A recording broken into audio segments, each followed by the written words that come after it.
What do people in Durham know you for? Well, look, I made my first song, which was Gang and Them.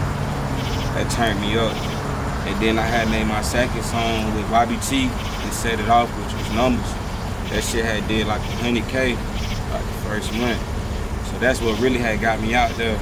And everybody already know me for being like bad as hell. I was always bad as hell growing up. So when I started rapping, they caught on to it real quick. And they knew I really had a story to tell. Like, you know, certain people, they hear that shit and then they listen, but it ain't that cat rap that they want, so they go past it. But when you really in that environment, you done grew up around that, you hear me, you get hooked on this. Like, that shit like dope, that shit like fentanyl. I really be having that for you, bro. So they know me for my lyrics out there. I be trying to hit hard. What was it like growing up in Durham though? You come from like a 2-parent household, you come from the hood, like what was life like growing up in Durham? A lot of people don't even know. Like, I didn't come to Durham till I was in like 11. I grew up in the 8 all the way till I was like 10, 11. So when I came to Durham, it was just my boots, you feel me? I ain't never had no pops. We was in the hood, it was Oxford Mountain, but we call it Brad Town. It was just that, that's all I knew. So when I got in that environment, it was crazy, so I had to fend for myself. I got locked up at 11 years old, bro. I didn't even know that they could send you to jail at 11. So y'all 11 years old, thugging, they could get you, bro. So yeah, it was one mama at the crib, no pops, sisters, brothers, thugging, food stamps, you know, Section 8. Rats right there by the trash can, project, all this.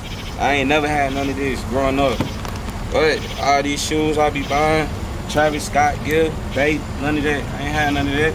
We was wearing Rockaway. Nigga, we was wearing Rockaway, Reeboks. What else? What else, 41? K-Swiss, Shaq. What else, Brandon? What else? Academics. Them LeBrons, them soldiers. I got you. We had no good shit. Bro, it was rough growing up. I'm talking about how was it growing up.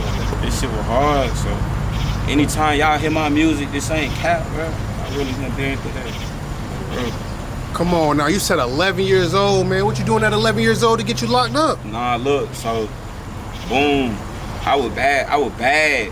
My mama used to always say, she said, boy, yo, badass, you keep on being bad, I'm gonna send you away, boy, they gonna get you. I'm like, nah, I ain't worried about none of that. So I was getting suspended out of school, so I ended up getting caught for some little dumb stuff I did back in the days. You know, it was hard, bro. We was breaking in stuff, you know, doing little bad kid stuff. But over time, like when you're a juvenile, they give you a little, like a account sheet. You get like 1, 2, 3, 4, 5, 6. So when you get to like 6, they send you somewhere far. I was on like 2, 3, so they only sent me to Broad Street. They built that. It's like a little juvenile like jail. I was thinking. What was your frustration though? Like, why was you acting up so much though? Where'd that come from? Nah, to be for real, it was like, back then I ain't know, but I'm grown now, so it's the environment, bro. The whole switch, it was, I'm going from the A to N, C to the C. Bro, my uncle was rich, you feel me? I ain't even gonna cap. Like, this is my little brother, you can ask him. My uncle was rich. This shit that niggas don't even know that I grew up with. My uncle was rich. Nigga worked for Jay-Z, Puff Daddy, all that shit. I was bad as hell, so he like, fuck that, you feel me? So I was acting out, you feel me? I ain't know what else to do, gang.